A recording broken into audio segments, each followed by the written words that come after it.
Sa pagpapatuloy ng hamon ng kahon ng katotohanan, pumasok na rin sa confession room ang girl housemate. Sina Elise at Kisses ay hindi pa nakakakuha ng boto mula sa Dream Team pero gugustuhin pa rin kaya nilang malaman ang katotohanan mula sa kanilang kahon. Gusto ko pong buksan po yung box po. Gusto ko din po, kuya, kasi malaman kung ano po yung pwede ko pong baguhin sa sarili ko po. Gusto ko pong buksan dahil gusto ko pong malaman kung may nagawa akong pagkakamali dito sa loob ng bahay. Hala, kuya, wala po laman.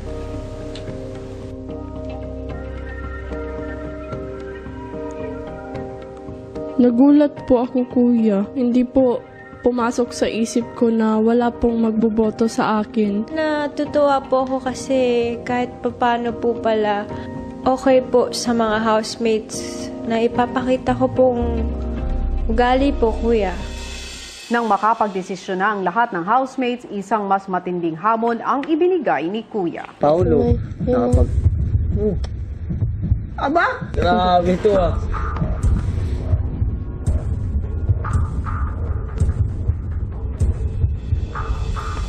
Ang lahat ay lumabas ngayon sa garden.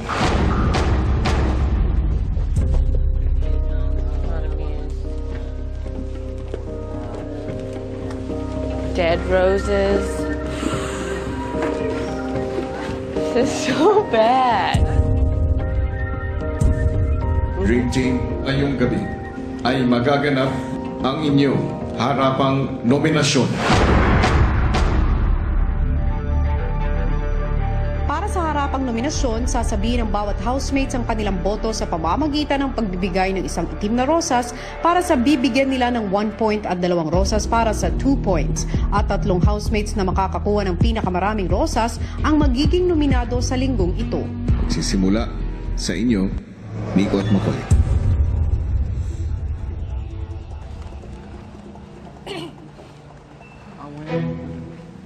Ang hirap para sa amin mauna. Pero ang reason ko, masyado siyang strong sa lahat ng task. Kaya nakukonsider ko siya na isa siyang competitive na housemate.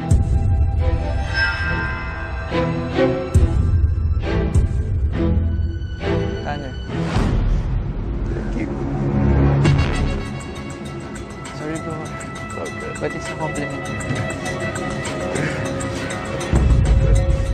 Yung bibigyan ko ng 2 points kasi sobrang napapansin ko na ang hirap kunin na ugali niya, nahirapan pakisamahan. Pakisama na nagsasuffer yung buong grupo. Bibigyan ko ng 2 roses. Sorry. Pero, Ang susunod ay ikaw, Tanner. I'm giving 1 point to this person because I believe that they're the best competitor in this house.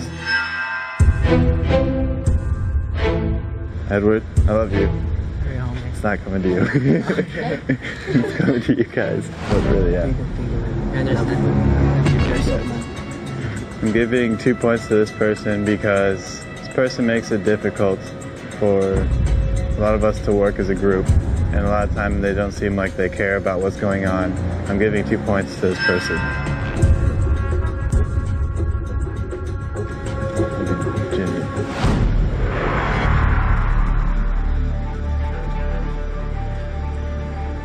Cora, ikaw ang susunod.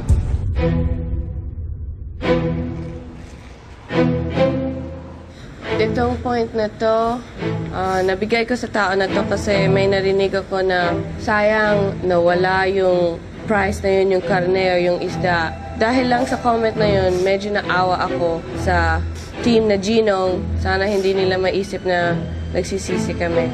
Kaya ako binibigay yung 1 point kay Nico.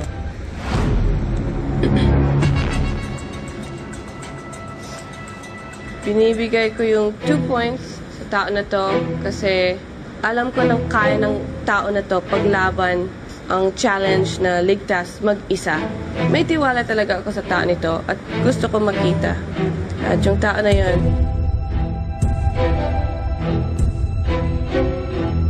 ay si Elise.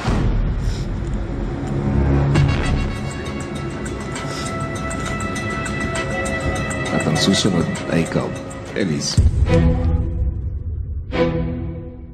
I'm giving this person my 1 point.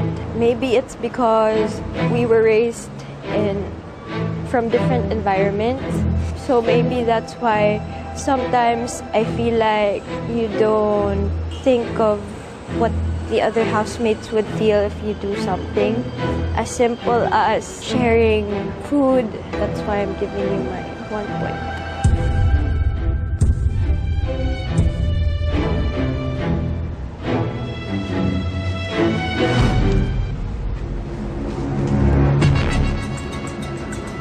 Binibigay ko yung 2 points sa taong to dahil sometimes I feel scared kapag magsalita ng sariling opinion ko kasi takot ako na baka meron siyang sabihin na medyo strong.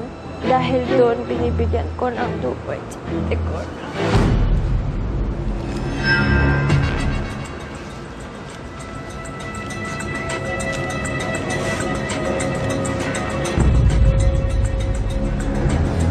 You're next, Edward.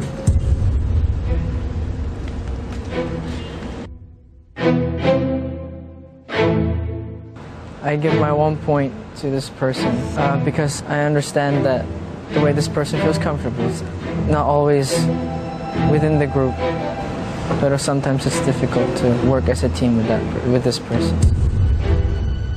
I give my 1 point.